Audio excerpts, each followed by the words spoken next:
નમસ્કાર, આપની સાથે હું દેવાંશી. આખા રાજ્યમાં સૌથી વધારે ચર્ચાનો વિષય માવઠું છે.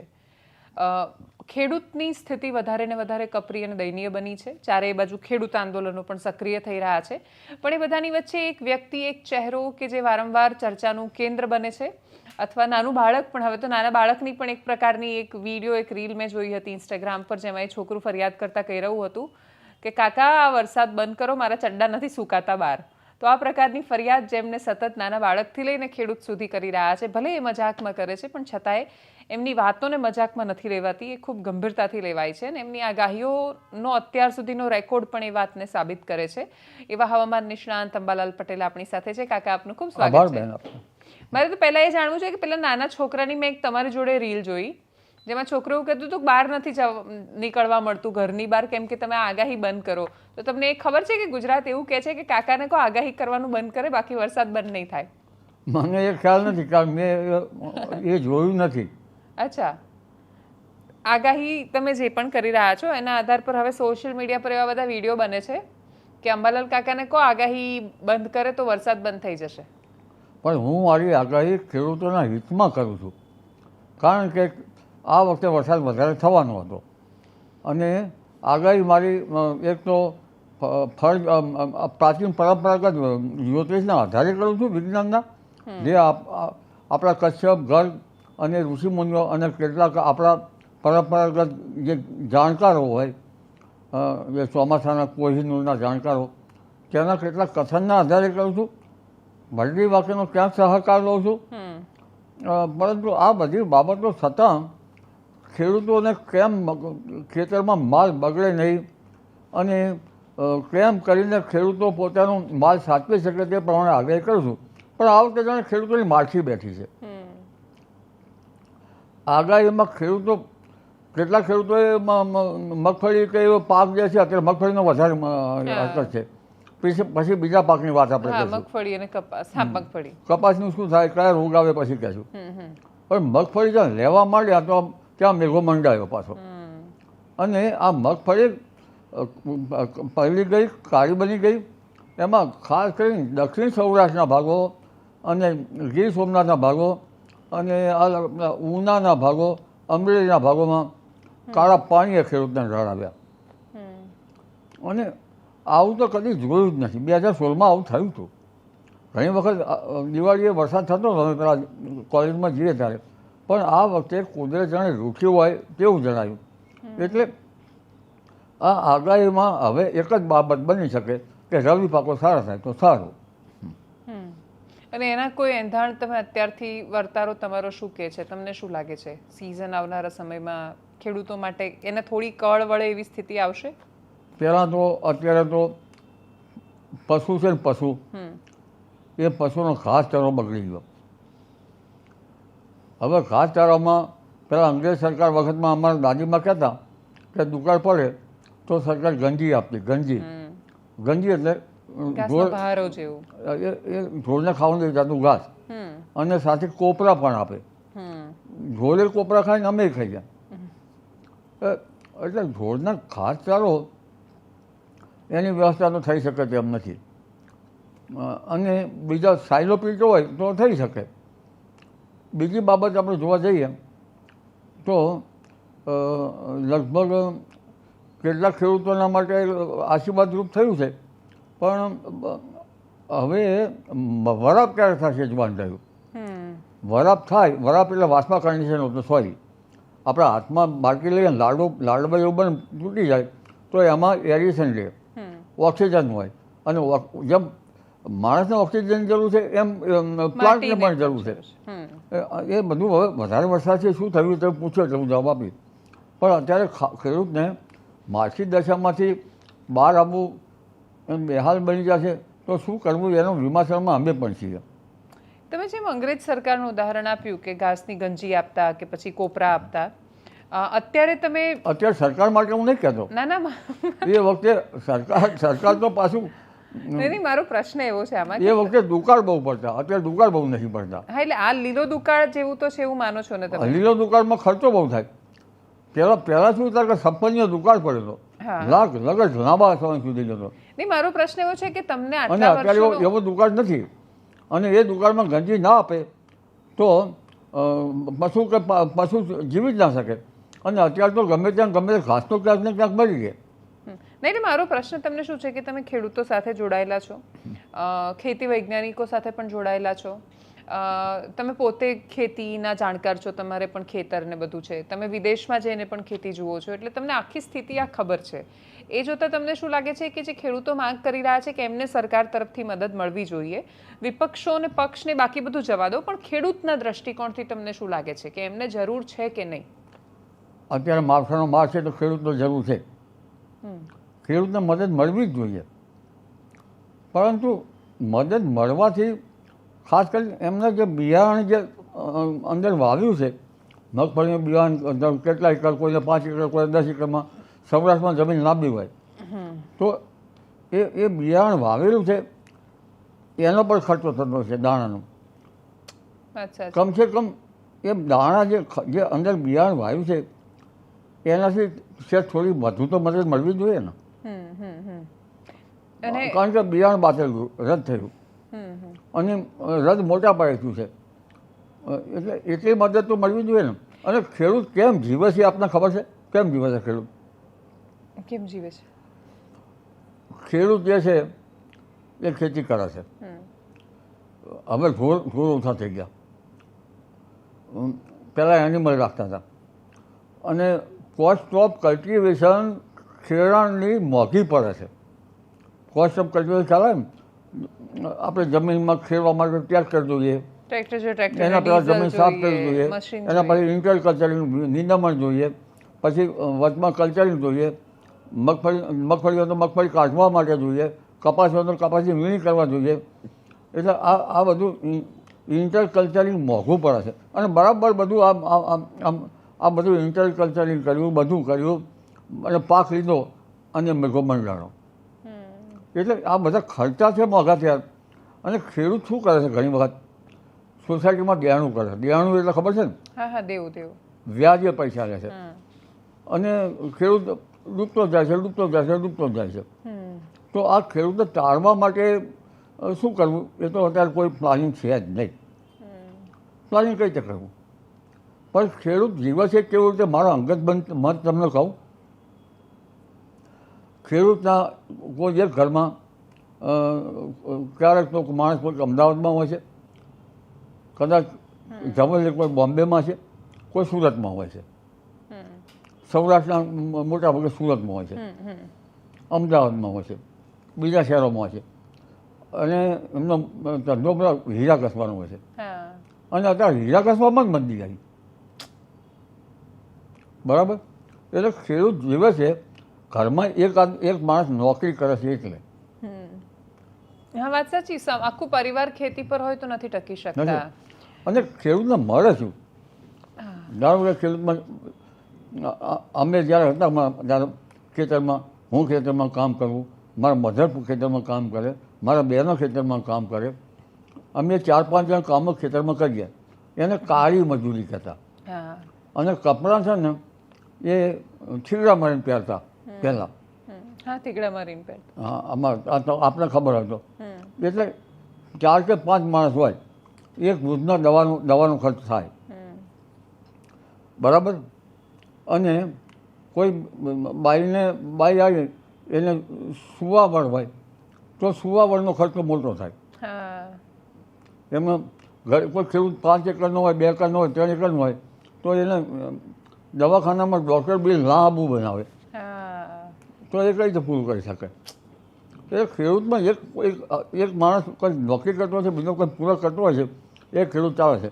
અને 4 કે 5 માણસ હોય તો અત્યારે કોઈ તમે આ પગાર માણસોને આપવામાં આવતો હોય છે કર્મચારીઓના સામાન્ય ખાનગીમાં, તો 10,000, 15,000 કે 20,000 તો હોય જ છે ને. હા, વાત સાચી. એટલે તમે 10,000 પણ એક માણસના ગણો તો ખેડૂતના 50,000 થાય, 50,000 થાય તો 12-50 થાય, 6 લાખ રૂપિયા થયા. એટલી આવક નથી ખેડૂત. 6 લાખ રૂપિયામાં 6 લાખ રૂપિયા મળે તો ખેડૂતનું મેન્ટેન થાય. પણ ખાવા પૂરતા માટે એને લાખ રૂપિયા હોય તો સામાન્ય ખાઈ શકે. પોતાની ઘરની બાજરી તો જતું રહ્યું અત્યારે, હા અનાજ જતું રહ્યું, હા અને ખાવા માટે એને બહારથી અનાજ લાવવું પડશે.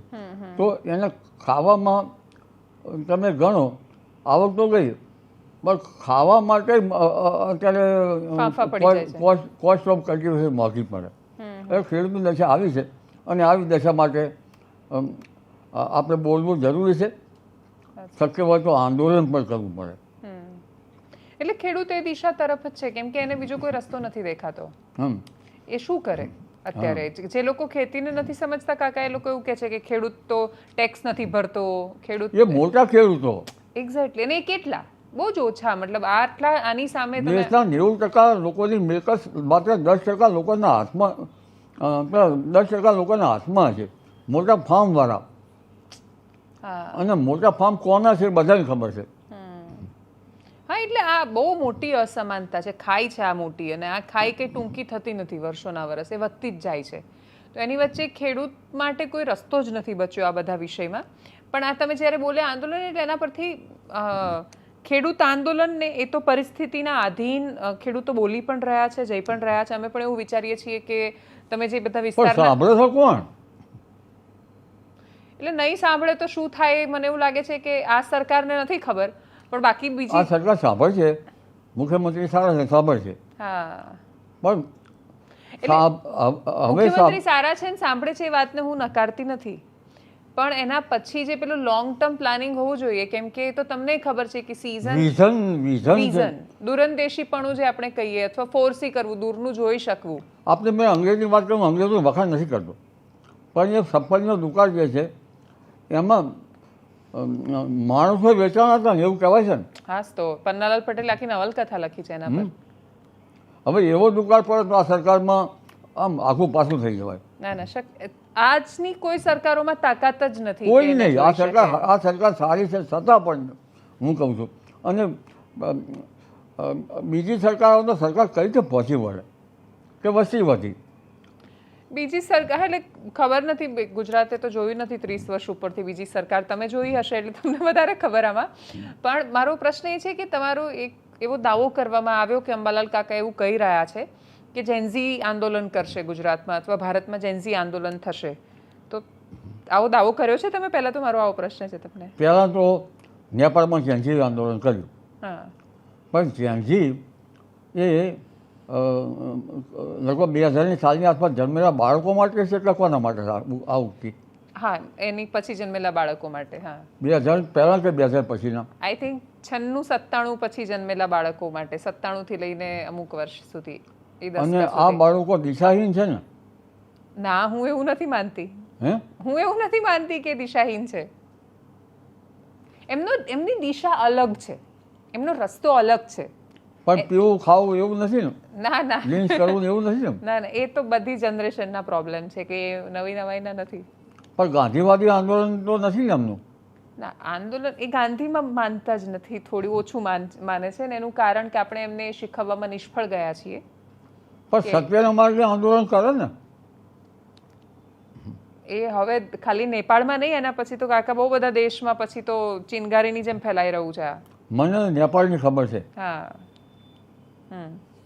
અને જેન્ઝી આંદોલનથી તો જાણે બધા ગભરી જાવ ને એવું દેખાય. બીક લાગે છે બધાને. સરકાર એવું જેન્ઝી આંદોલન એવું નામ સાંભળે તો એ ભડકી જાય છે. તખ્તા પલટ થયા એટલે. અને જો કે ભારતમાં એવી અરાજકતા થવા એવું શક્ય જ નથી. હું પણ એવું માનું છું એ રસ્તો ખોટો છે. રસ્તો ખોટો. ગાંધીજીના ચિંધ્યા રાહે જવું જોઈએ. એટલે આ દેશ કંઈ પણ હોય તો માથાકૂટો, માલ મિલકતને સળગાવી ના જોઈએ. ના, હું સહમત છું એ વાત સાથે. હું સહમત છું એ વાત સાથે કે આ દેશમાં તો એટલીસ્ટ અરાજક આંદોલન ના હોય. ભારતમાં તો ભારત દેશમાં લોકશાહી મજબૂત છે અને લો એન્ડ ઓર્ડર મજબૂત છે. એ આ ચેન્જી થઈ શકે એવું નથી. ચેન્જી 2000 પછીના ચેન્જી અને 1980 આસપાસના હોય તો એ ચેન્જી ના કહેવાય? ના, 1980 પાછળના બીજું કંઈક કહેવાય છે. અને અમે શું કહેવાય? અમે મિલેનિયલ્સ કહેવાઈએ. અને આવું કોને નામ પાડ્યું વળી? એ છે એટલે પહેલેથી નામ પડેલા છે, પછી આ ABCD બધી પૂરી થઈ ગઈ. જેન ઝી એટલે ઝેડ છેલ્લો આવ્યો, એટલે પછી આલ્ફા બીટા ગામા એવું શરૂ થયું. એટલે આઈ થિંક બીટા કે ગામાનું બાળક જન્મી ગયું છે હવે. બીટાનું જન્મ્યું લગભગ હમણાં. બીજા હા, એટલે આઈ થિંક મારે જે બાળક આવશે બીટાનું બાળક હશે હવે જે બાળકો જન્મે એ. આંદોલનકારી નહીં હોય. શું ખબર ત્યાં સુધીમાં સરકારો ક્યાં છે, આંદોલનકારી હશે કે નહીં. ત્યાં સુધીમાં તો બધું બહુ બદલાઈ ગયું હશે એવું લાગે છે મને. બહુ લાંબો સમય છે એ વાતને, લોકો થોડા સમજણા થાય એ વાતને. મારે ના કહેવું જોઈએ. ગર્ભમાં રહેલા બાળકના ધર્મ કર્મ અને એનાથી પણ બાળક કંઈક સાંભળતું હોય છે. હા હા સત વાઇબ્રેશન સાંભળતું હોય છે અને એ સંસ્કારોથી બાળક સંસ્કારી બને છે એવું મેં સાંભળ્યું અભિમન્યુના સાત અભિમન્યુના કોઠામાં. કોઠા. અને ના એ સિવાય પણ બહુ એનું મગજ સૌથી વધારે એ 9 મહિનામાં ડેવલપ થતું હોય છે. એટલે વિજ્ઞાન પણ એ વાતને સમર્થન આપે છે. હા, દરેક વખતે વિજ્ઞાનના સમર્થનની જરૂર નથી હોતી, પણ છતાંય વિજ્ઞાન પણ એને સમર્થન આપે છે. એટલે બહુ બહુ ફરક પડે વાતાવરણથી. માના વિચારની બહુ અસર થાય બાળક પર. પણ ખોડિયામાં બાળકને તમે હિચોડો અને પછી શિવાજીના હારણા ગાતા હોય તો જ તો બાળક શિવાજી કેવું આવે. ઊંઘ આવે છે. હા, એટલે તો જ અને શિવાજી આવે. કાંસાના વાસણ છે, કાંસાના વાઇબ્રેશન થતા હોય છે, એનાથી પણ બાળકને સારું હોય છે. બાળકના સંસ્કાર છે અગત્યના છે. આ ઝાંસીના સંસ્કાર કોઈ આપે તો સારું. ના ના આપેલા જ છે કાકા. તમને કોઈ એવું કહ્યું હશે, બાકી એવું નથી. મતલબ હું નથી માનતી. એ પેઢી અલગ છે. તમારા કરતાં તમારા બાળકો અલગ છે. તમારા અને મારા વિચારોમાં કેટલો બધો ઝાંસી ફરક એટલે હશે. પેઢી જ છે ને, પેઢી જ છે. એક જનરેશન, જનરેશન ઝેડ એ રીતે એને નામ આપ્યું છે કે અમુક વર્ષના આટલા, અમુક વર્ષના આટલા. બૂમરેંગ એની પહેલાના જે હતા એ. એટલે એની સ્થિતિ તો પ્રમાણે. આમાં તો ભલા આનાથી પરસો વળી જાય છે એનું શું કારણ? પરસેવો એટલે વળે છે કેમ કે એમણે પરચો બતાવ્યો છે. હા હા, એટલે તો નેપાળમાં બતાવ્યો ને. નેપાળમાં બતાવ્યો, એના પછી એની થોડી કસર લદ્દાખમાં થઈ, આપણા ઉત્તરીય ભાગમાં. હા ઉત્તરીય ભાગમાં. એ સિવાયના દેશોમાં પણ બહુ આંદોલન થઈ રહ્યા છે. એટલે જ્યાં જ્યાં સરકારો પર ભ્રષ્ટાચારના આરોપ લાગે અથવા સરકારો ભ્રષ્ટાચારી સરકારને તો કાઢવી જ જોઈએ. હા, પણ એ જેન્સી જે રસ્તો લે છે એ બહુ ખતરનાક છે. સાધન સુધી હોવું જોઈએ. અસલ સાધનવાળા વસ્તુનું ઉપાર્જન કરવામાં આવે ખોટું છે. હા, એ આપણા દેશમાં આપણે આઝાદીના ગાંધીજીના મૂલ્યો, ગાંધીજી આવ્યા, ગાંધીજીના મૂલ્યો ગયા અને ગાંધીજીના મૂલ્યો માટે બીજો કોઈ ગાંધી થતો જ નથી. અન્ના અત્યારે ખોવાઈ ગયા. બોલો. હા, અન્ના હજારે આવ્યા, એક સરકાર પલટીને પછી જતા રહ્યા. એ ખોવાઈ ગયા. એ પણ ખોવાયા. અને એમના નામે આવ્યા હતા એ બધા બદલાઈ ગયા. એમના નામે આવ્યા હતા એ લોકોએ બહુ મોટી મોટી વાતો કરી હતી. પછી એ સરકારમાં આવ્યા તો એમના પર પણ આરોપ લાગ્યા કે મને અત્યારે યાદ આવે છે લાલ બહાદુર શાસ્ત્રી. લાલ બહાદુર શાસ્ત્રી મરણ પામે ત્યાં સુધી દેવું ને. એમણે આ એલાન કર્યું હતું ને એ વખતે જ સૂત્ર આવ્યું હતું ને કે આધી રોટી ખાएंगे દેશ કો જય બચાएंगे. જવાન જય કિસાન. જય જવાન જય કિસાન. એલસું ના રાખો, ભાત ને નાખો. આવા માણસો ક્યાં છે? પછી મોરારજીભાઈ દેસાઈ જૂતાના ભાવે ખાંડ આપી હતી. જોકે એનામાં જે સુગર ફેક્ટરી હતી, સુગર એ સરકારી મારવી પડતી ને. જોકે એમાં ઇકોનોમિક રીતે બીજી રીતે કોઈ વાંધો હતો, પણ સામાન્ય પ્રજાને ફાયદો હતો તો ખેડૂતોને ફાયદો નથી. બેલેન્સ નથી રહેતું. એ તેલના ભાવ જેવું છે. હવે તેલના ભાવ વધવાના, ખેડૂતને ફાયદો મળવાનો નથી. એટલે આ સિંગતેલ રાજાનું આંદોલન ચાલેલું છે એક વખત. પહેલા તો કેટલા મોટા મુદ્દા બનતા હતા રાજકોટમાં. ભાજપ જ્યારે વિપક્ષમાં હતું ત્યારે તો બહુ મોટા મુદ્દા હતા. એટલે રાજકોટમાં તો ભાજપ કે કોંગ્રેસ ગમે તે આવે, દેશને લૂણો લાગ્યો છે. ભ્રષ્ટાચાર નિર્માણ થતું નથી. અને તમે કોઈ આપણે ખબર જ ના હોય. ઝાંસી શબ્દ તો ગમે ત્યાં વપરાય. અંબાલાલ ઝાંસી શબ્દ બોલે તો અંબાલાલ આ જ બને છે. ખબર નહીં ઝાંસી, અંબાલાલ ખબર નહીં ઝાંસી શું છે. એટલે અંબાલાલ કાકાની આગાહીથી ડરે છે. એનો મતલબ એ થયો કે અંબાલાલ કાકા કશું બોલે તો એમને ભરોસો છે કે આવું સાચું થશે, એટલા માટે આઈ બને છે અંબાલાલ કાકાની. કારણ ખાલી એટલું છે કાકા. આઈ બને એ તો મને એવું લાગે છે કે બહુ જ સારી વાત છે કે એક એક નાની નાની વાતની કેટલી બધી નોંધ લેવાઈ રહી છે. મતલબ કેટલો ડર હશે. મને તો એ ઝાંસીમાં રસ નથી, બીજું રસ નથી. પણ રસ એમ છે અશુદ્ધ સાધન દ્વારા વસ્તુનું ઉપાર્જન થઈ રહ્યું છે, સાધન સુધી નથી. આટલી બધી મારી ઉંમરમાં મને એમ લાગે છે કે મારે ભલે ભૂખ્યો મરી જાઉં, પણ આ ભૂખ હડતાળ ઉપર ઉતરી અને કોઈ સંપર્કમાં મળે ફરજ દવાખાને પહોંચાડે તો સાધન સુધી થાય ખરી? નહીં થાય. એટલે કાકા તમારે તો એવું ના કરવું જોઈએ, મને એવું લાગે છે. તો સાધન સુધી કરવા માટે શું કરવું? એટલો બધો કેન્સર થઈ ગયું છે. નૈતિકતા જગાવવાનો પ્રયત્ન કરીએ, કદાચ કોઈક જાગે, ધીરે ધીરે નૈતિકતા ફેલાવવાનો પ્રયત્ન કરીએ. જેમ કે તમારો ને મારો આ સંવાદ જોઈને કોઈ એક યુવાન છોકરો છે એને પણ એવી લાગણી થાય કે ઉંમર કેટલી કાકા તમારી? હવે 79 યર્સ ચાલે. બસ એટલે એક 80 વર્ષના કાકા આવું કહી રહ્યા છે કે હું ભલે મરી જાઉં પણ મારે સાધન શુદ્ધિ કરવી છે અથવા ભ્રષ્ટાચાર કે આ લુણાથી દેશને મુક્ત કરવો છે. તો આ સાંભળ્યા પછી બીજા 10 માણસોને કદાચ એવું લાગે કે એમણે આ કરતા રોકાવું જોઈએ. ધીરે ધીરે આનો એક જુવાળ ઊભો થાય, એના સિવાય કોઈ રસ્તો નથી. ગાંધીવાદી વિચારસરણીનો ફેલાવો થવો જોઈએ, પહેલી વાત એ. હું 100% માનું છું, કેમ કે એના સિવાય કોઈ રસ્તો જ નથી. આખી દુનિયા બધેથી અથડાઈને છેલ્લે એક જ આવશે ત્યાં ગાંધી જ. હતો, ગાંધી એક જ પાક્યો. લાલ બહાદુર શાસ્ત્રી એક જ થયા. મોરારજીભાઈ દેસાઈ લગભગ આપણે ગાંધી કંઈક કશી એક જ થયા. હા, આવા કોઈ થવા જોઈએ કે નેતા જે દેશના એ વખતે ખાવાનું જ્યારે નહોતું ત્યારે જય કિસાન જય જવાન ત્યાં શું ન રાખવું મેં તો સાંભળેલા છે. એટલે આ જ દેશ હતો કે જેણે એવા નેતા પેદા કર્યા અને આ જ સમાજ છે જે ભ્રષ્ટાચારીઓને પેદા કરે છે. એટલે આખું પણ ભ્રષ્ટ ચિંતન અટકાવવા માટે કંઈક તો કરવું પડશે, કોઈને તો આગળ આવવું પડશે. નહીંતર આ દેશ છે ને એ ભ્રષ્ટ ચિંતનના કેન્સરમાં જતો રહે છે અને લગભગ સુધરેલા ભિખારીઓ વધશે.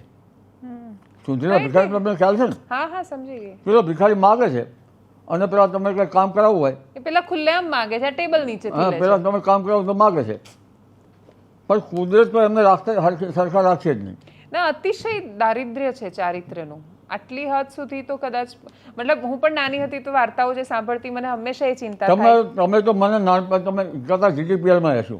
હા, તો તમે જીટીપીએલમાં તમારા પોડકાસ્ટ કર્યા છે. હા, સંદેશમાં તમે હશો, સંદેશમાં હું આપતો હતો. હા, મને ખ્યાલ છે. એટલે હું એ જ કહું છું કે મારી પાસે મને નથી આપણી મતલબ મારી પાસે એ જે પેલી આઝાદી પહેલાની અથવા એના આસપાસના સમયની જે વાર્તાઓ છે એના વાર્તાઓની અમે તો અનુભવ્યું છે. આમનું આપણે ગાંધીજીનું તો એમને તો મેં સરદાર પટેલ સાથે જે બેન્ડ આવ્યા એનું મેં ઇન્ટરવ્યુ કર્યું હતું.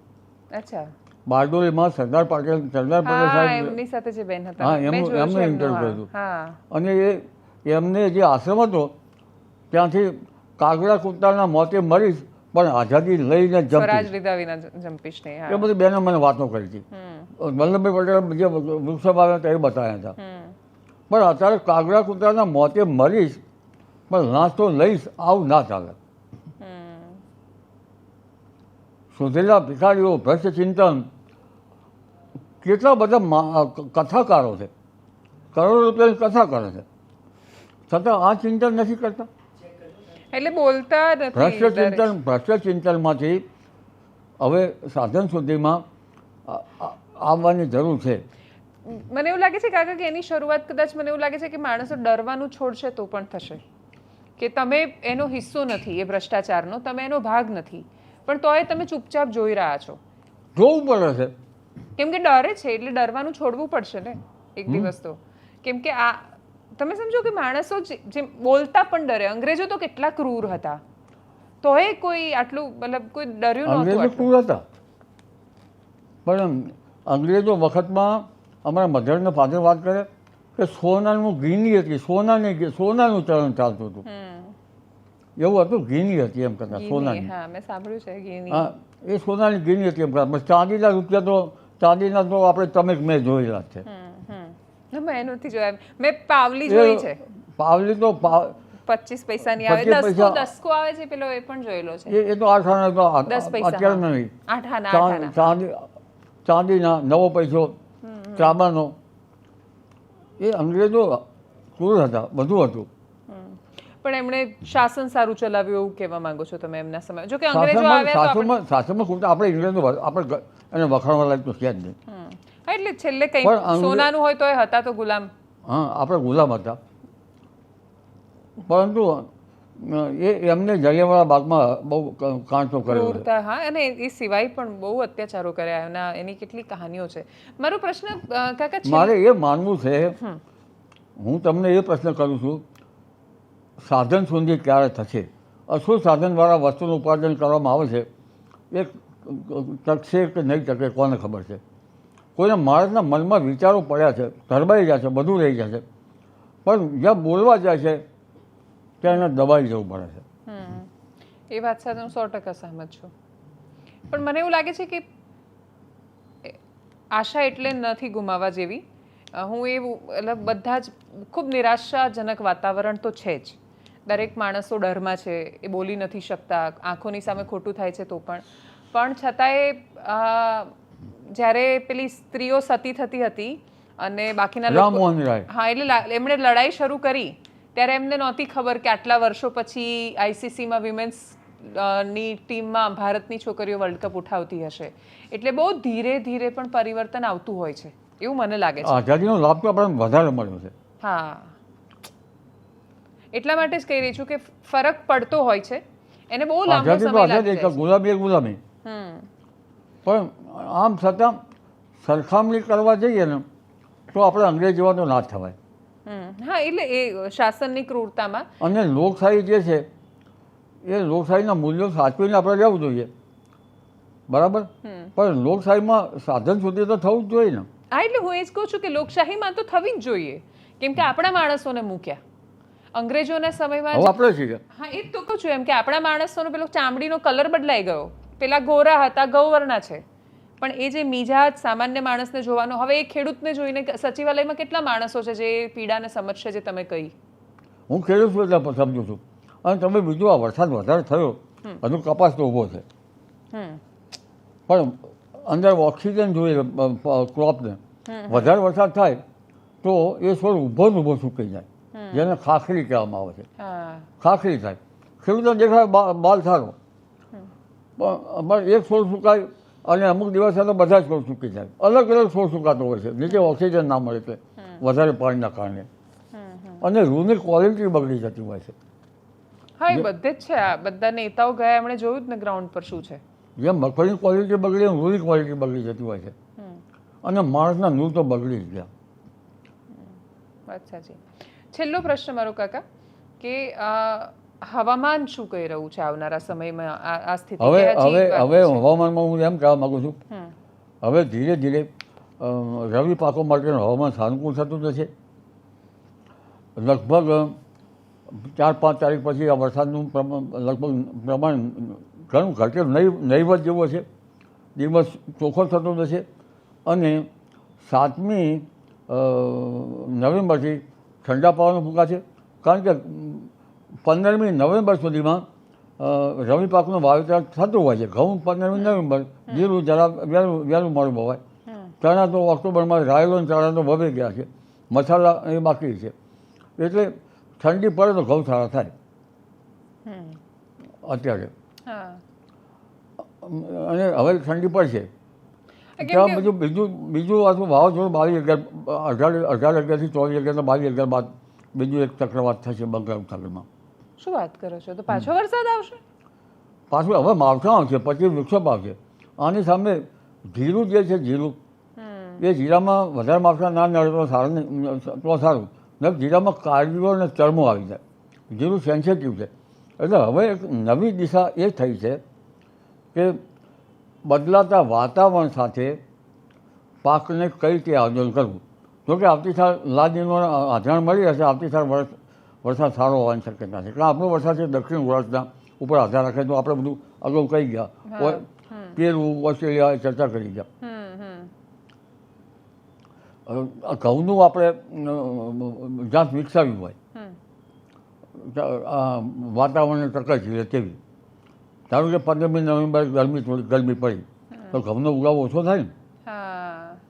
તો બિલ્ડર સીડ છે એ બિલ્ડર સીડ યુનિવર્સિટી તૈયાર કરે. બિલ્ડર સીડ એટલે થોડાક દાણા મળે આપણને, સારા વધુ મજબૂત ઘઉં પાકતા. એ બિલ્ડર સીડ યુનિવર્સિટી તૈયાર કરીને જમ્મુ કાશ્મીરના ઠંડા પ્રદેશોમાં વાવે. ત્યાં ઘઉં થયા એમાંથી જે ઘઉંનો ઉતારો મળ્યો એ ઘઉં લાયા આપણે. ત્યાં તો સસેપ્ટેબલ ઠંડીમાં થયા ને, ત્યાર પછી મધ્યપ્રદેશમાં વાવવા જોઈએ. મધ્યપ્રદેશમાં ઘઉં સસેપ્ટેબલ થયા, પછી એમને બેંગ્લોરમાં ઉછણમાં વાવવા જોઈએ, ત્યાં સસેપ્ટેબલ થયા. આવી સસેપ્ટેબલ ત્યાં સસેપ્ટેબલ નહીં, ત્યાં પેલું શું બધા વાતાવરણને ખમી શકે એની સામે ખમી શકે એવા થયા. અને આવી જાતનો તૈયાર કરવાનો હવે વખત પાકી ગયો છે, કારણ બદલાતા હવામાન સાથે આવી જાતો હવે તૈયાર કરવી પડશે. અને જીરું છે, જીરું એના માટે થોડું જોખમી છે, કારણ કે જીરા માટે એક સહેજ બધું નાનું બાળક છે ને માદું પડી જશે. નાનું બાળક, તમને ખબર છે, નાનું બાળક વારે માદું પડે. એટલે જીરું આવું છે, જીરું ગેમ્બલિંગ છે, જુગાર છે, પણ જીરાનો ભાવ વધારે આવે છે. હવે જીરું તમે વાવ્યું માવઠા થયા, એક મણ જીરાનો કેટલો ભાવ હોય છે? 20 કિલો. અમારા વખતે મણ બોલાતું. અને જ્યારે ઉત્પાદન આવે ત્યારે એનાથી અડધું આવે, ખેડ ગયું, કાતરનું પાણી ગયું. તો એના માટે એવી જાતો વાવવી પડશે, અર્લી જાતો, મધ્ય જાતો, પાછી પાકતી જાતો, કારણ કે હવે એક્સ્ટ્રીમ ઇવન્ટ થવા માંડે છે, પાછોતેર વરસાદ વધવા માંડે છે. હા, એટલે પ્રોબ્લેમ શું થઈ રહી છે કે આપણે ત્યાં આટલી બધી જે યુનિવર્સિટી ને સેન્ટર છે, પણ છેલ્લા કેટલાય વર્ષોમાં કોઈ નવી જાતોના સંશોધન કે આ બધું બહુ ધીમી ગતિએ થયું છે ને. તમને દેખાતું? હા, જેમ ઇન્દિરા ગાંધી વખતે હરિયાળી ક્રાંતિ થઈ ગઈ, તો હવે શિલ્ડ ક્રાંતિની જરૂર નથી. ના, એટલે જરૂર ઓપ્શન જ શું છે આપણી પાસે? આપણે માનવું જ પડશે કે હવે આ જળવાયુ પરિવર્તન થયું છે, તો શિલ્ડ ક્રાંતિની જરૂર છે ને. શેની? સીડ ક્રાંતિ. સીડ ક્રાંતિની. હા, ઓબ્વિયસલી બીજ ક્રાંતિ. હા, સમજી ગઈ. જરૂર જ છે, આપણી પાસે રસ્તો જ નથી બીજો. હરિયાળી ક્રાંતિ આપણી વખત થઈ, એમાં નવી જાતો આવ્યો. મને ખબર છે 1972 કેવી રીતે જાતો પસંદ અંદર મહેનત કરીને કરતા હતા અમે, રોગી એવી રીતે. તમે ખેતીવાડીમાં હતા ને? આ કપાસ અત્યારે આવ્યા, બીજી કપાસ બધું અમેરિકા. તમે નોકરી છોડી કે રિટાયર થયા? હું રિટાયર થયો, શાંતિથી રિટાયર થયો. મને નોકરી ગમતી, મને મારો સ્ટાફ ગમતો. છેલ્લે નોકરી ક્યાં હતી? લેબોરેટરીમાં, બાયો કંટ્રોલમાં. ના, એવું નહીં. કયા શહેરમાં? ગાંધીનગરમાં. અચ્છા, ગાંધીનગરમાં જ. ઓકે. પહેલા અમદાવાદ હતી.